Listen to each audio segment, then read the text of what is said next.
Comment obtenir des statistiques descriptives au moyen de Minitab? Nous allons dans le menu Stats, Basic Stats, Display Descriptive Statistics. Alors, demandons des statistiques descriptives pour l'indice de masse corporelle. Select, allons dans Statistiques.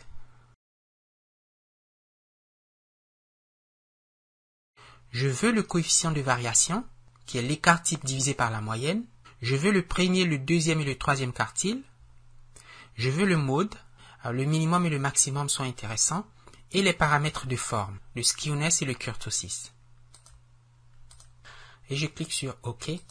Pour la variable indice de masse corporelle, nous avons un échantillon de 20 mesures.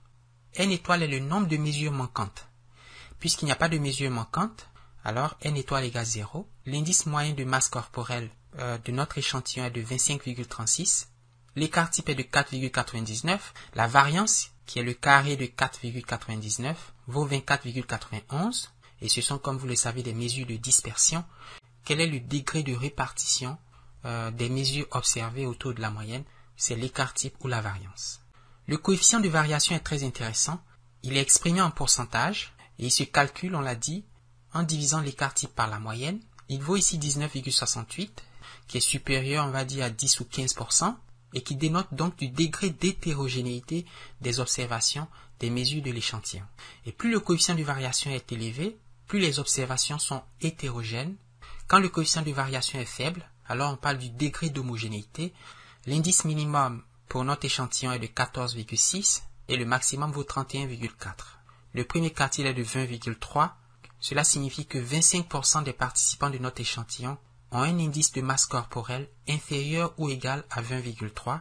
La médiane est de 25,35. La médiane est le deuxième quartile, donc Q2, et qui signifie que 50% des observations de l'échantillon sont inférieures ou égales à 25,35. Ou encore, 50% des participants de l'échantillon ont un indice de masse corporelle inférieur ou égal à 25,35.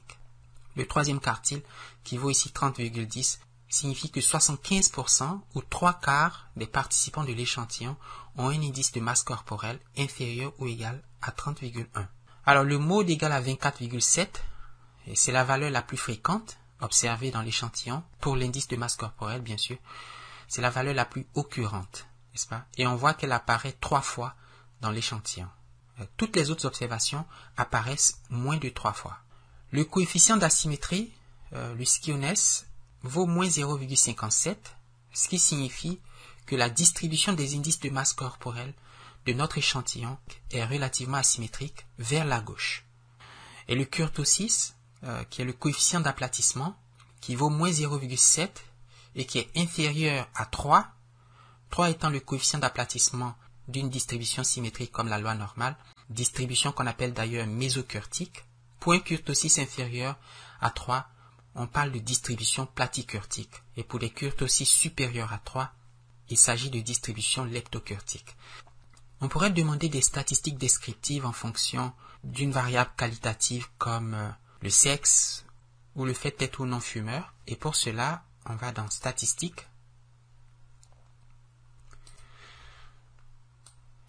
Et dans la deuxième cellule, en y cliquant, on voit apparaître toutes les variables, et en particulier les variables qualitatives. On pourrait donc demander à Minitab de nous fournir des statistiques descriptives par catégorie.